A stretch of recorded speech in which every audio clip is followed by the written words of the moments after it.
Hi everyone, this is Mark with your playlist video for January 2020. I should start by saying, Happy New Year! I hope that the new decade is treating you well.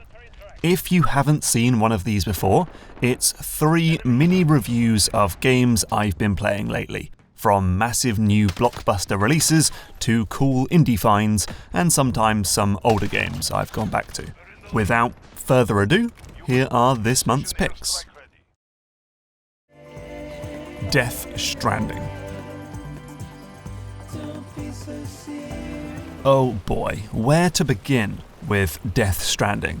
As the latest game from Hideo Kojima, the ambitious auteur behind the Metal Gear Solid saga, you know that if nothing else, this game will be extremely interesting. The game follows Sam Porter Bridges, who is a sort of post-apocalyptic postman with a side hustle as a network engineer, as he travels across a wrecked America with the aim of both delivering parcels and connecting various outposts to a steadily growing internet-like infrastructure that should ideally crisscross the USA. The standard gameplay loop is this. You go to an outpost and take on a delivery order. Maybe schlep 4 boxes of food to a bloke on the other side of a mountain. You then assess the upcoming area and decide what other cargo you should carry with you. Ladders and ropes for mountain climbing, vehicles for flat terrain, maybe weapons and health kits if there are bad guys ahead.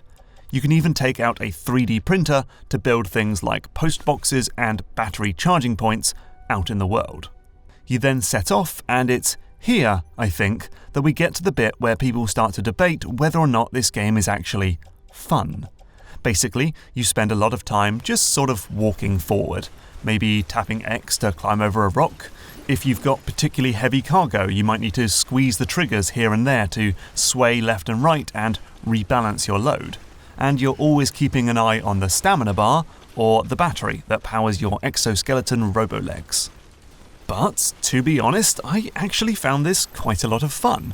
It was genuinely enjoyable to plot my route on the map, decide where to use my limited supply of tools, and figure out how to sneak past enemy camps.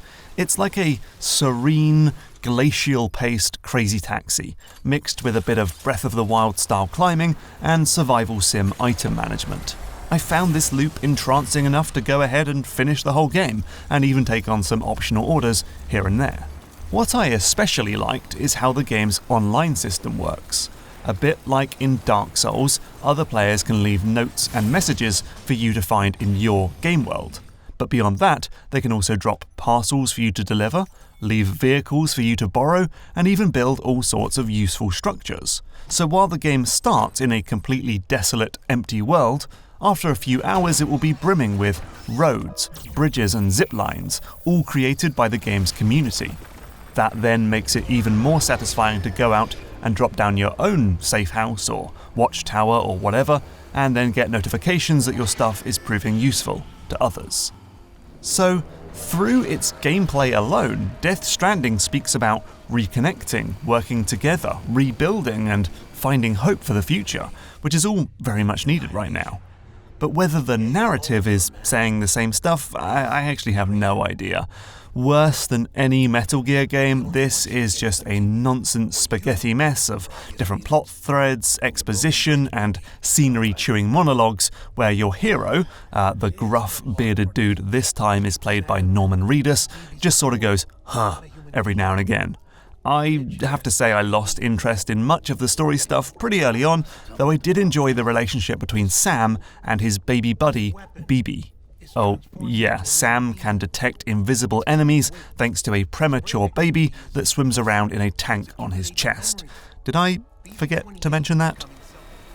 I think, though, most of all, I'm just really pleased to see a big-budget tentpole release where the verbs are more interesting than just shoot.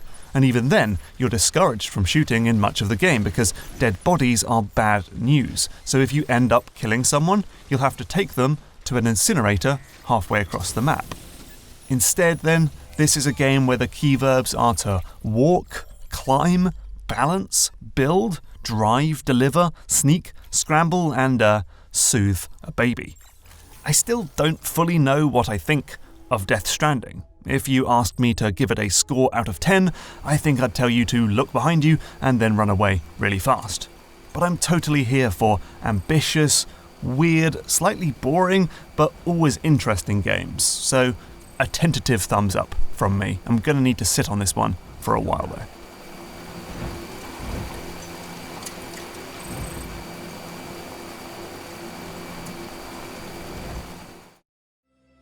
SteamWorld Quest: Hand of Gilgamesh. The SteamWorld series of games is really interesting because despite featuring a unifying art style and presentation, the games themselves are all very different. SteamWorld Dig 2 is a miniature Metroidvania, SteamWorld Heist is a side-on XCOM, and the latest one, SteamWorld Quest, is a super streamlined JRPG with a pinch of deck building. It looks a bit like Slay the Spire actually, enemies up top, a hand of cards down below. But in play, it's actually more like Final Fantasy, just with a rather unique combat system. So imagine that all the moves your team can use in a JRPG, like attack, magic spells, block, and heal, are represented as cards in a shuffled deck. You then draw a hand of cards and, hey, that's what you can use this turn. This immediately brings a lot of interesting consequences. For starters, you get away from the repetitiveness of most JRPG battles. And you have decisions like, maybe I should keep this heal card in my hand so I have access to it later. And if a party member falls in battle, you'll still get their cards, but they'll be useless. And then there's the fact that you can play 3 cards per turn, and there are bonuses for certain combos. Play 3 moves by the same party member, and they'll get a bonus attack. Other cards get improved if used after a certain character has played a card. I'm not going to say it's the most complicated setup ever, and you're certainly not going to be discovering the same game-breaking synergies as Slay the Spire. But I did find it all rather engaging. The game keeps up the content with new characters and cards and upgrades and card crafting. Unlike most JRPGs, just battling enemies was pretty good fun. The rest of the game is, like I said, a streamlined JRPG. You move around a very small and constrained world, and the game's split into short levels, so this isn't some epic world to explore at your leisure. It's very linear and simplistic, and while the story is cute and charming, it just didn't do that much for me. So I guess you could say the game ran out of steam after a few hours. Still, props to developer Imogen Form for constantly trying new things. If I had to guess, their next SteamWorld game will be maybe a kart racer, or a block-pushing puzzle game, or a game about delivering packages while a robot baby is attached to your torso.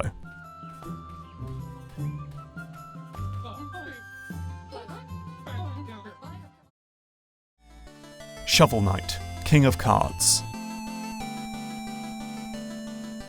When Shovel Knight hit Kickstarter, developer Yacht Club Games promised that you would be able to play through the game as 3 of the boss characters.